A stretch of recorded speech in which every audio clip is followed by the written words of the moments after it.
सूरज की हल्की किरणें समंदर के किनारे बसे छोटे से गांव सूरजपुर पर पड़ रही थीं। गांव छोटा था, लेकिन वहां के लोग बड़े दिल वाले थे। हर कोई एक दूसरे की मदद करता, हंसता, खुश रहता। लेकिन इस गांव की सबसे बड़ी परेशानी थी बंजर जमीन। समंदर का खारा पानी खेतों में घुस जाता था, जिसकी वजह से गांव में खेती लगभग नामुमकिन हो चुकी थी। इसी कारण गांव के ज्यादातर लोग पास के श्यामगढ़ गांव में मजदूरी करने जाते थे। सुबह सुबह दो मजदूर, गोपाल और किशन, फावड़ा लेकर श्यामगढ़ की ओर जा रहे थे। खेत में पहुंचते ही काम शुरू हुआ ही था कि वहां गांव का बड़ा मालिक लाला धनराज आ पहुंचा। लाला धनराज हंसते हुए, अरे भाई, तुम लोग रोज मेरे गांव काम करने आ जाते हो, अपने गांव में कुछ क्यों नहीं करते? लाला जी, हमारे खेतों में नमकीन पानी भर जाता है, कुछ उगता ही नहीं। अगर गांव में काम होता तो हम यहाँ क्यों आते? लाला ने गहरी सांस ली। खेती नहीं होती तो कोई छोटा मोटा कारोबार शुरू करो। दोनों मजदूर हल्का सा मुस्कुरा दिए। लाला जी, यहाँ तो 2 वक्त की रोटी मुश्किल से मिलती है, कारोबार कहाँ से करें? लाला आगे बढ़ गया। उसी गांव में एक युवक रहता था, मंगलू। मंगलू गरीब जरूर था, लेकिन उसके सपने बहुत बड़े थे। उस दिन वह अपने दोस्त छोटू के साथ बरगद के पेड़ के नीचे बैठा था। कब तक दूसरों के खेतों में मजदूरी करेंगे, और करेंगे भी क्या? तभी सड़क पर एक ठेला आया। एक आदमी जोर जोर से आवाज लगा रहा था, गर्मा गर्म मसालेदार कचौड़ी, श्यामगढ़ की मशहूर कचौड़ी। मंगलू की नजर चमक उठी। दोनों दौड़ कर पहुंचे। भैया 2 प्लेट देना। पहला निवाला खाते ही मंगलू हैरान रह गया। वाह, कितना शानदार स्वाद है। वह कुछ कचौड़ियां अपनी माँ के लिए भी ले आया।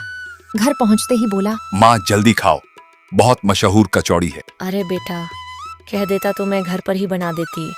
मंगलू चौंक गया। आपको बनानी आती है?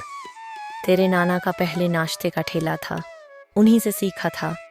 यहीं से मंगलू के दिमाग में नया सपना जन्म ले चुका था। अगले दिन मंगलू गांव के साहूकार जगन्नाथ के पास पहुंचा। मुझे कुछ पैसों की जरूरत है। बदले में क्या रखोगे? कुछ देर सोचने के बाद मंगलू बोला, अपनी झोपड़ी। ठीक है, लेकिन पैसे समय पर लौट आने होंगे। मंगलू ने हाँ कर दी। मंगलू सामान खरीदकर खुशी खुशी घर लौटा, लेकिन घर पहुंचते ही देखा उसकी माँ की तबीयत बहुत खराब थी। डॉक्टर ने जांच करके कहा, अब इन्हें ज्यादा मेहनत नहीं करनी चाहिए। यह सुनते ही मंगलू परेशान हो गया। अब नाश्ता कौन बनाएगा? अगले दिन मंगलू उदास होकर जा रहा था कि तभी उसने सड़क किनारे एक बूढ़ी दादी को देखा। दादी छोटे छोटे आलू रोल बेच रही थीं। लोग बड़े मजे से खा रहे थे। मंगलू ने भी चखा और स्वाद से खुश हो गया। दादी, इतना स्वादिष्ट कैसे बनाए? दादी मुस्कुराते बेटा, खाने में मेहनत और प्यार हो तो स्वाद अपने आप आ जाता हुए है। मंगलू ने हिम्मत करके पूछा, दादी, क्या आप मेरी मदद करेंगी? दादी ने उसकी आंखों में सच्चाई देख ली। दादी ने कहा, मैं तुम्हारे लिए रोज ये रोल बना दूंगी, तुम गांव में बेच देना। मंगलू खुशी से उछल पड़ा। अगले दिन गांव के बीचों बीच उसका छोटा सा ठेला लग गया। मंगलू जोर से आओ आओ, घर के बने मसालेदार रोल। धीरे धीरे लोग उसके ठेले पर आने लगे।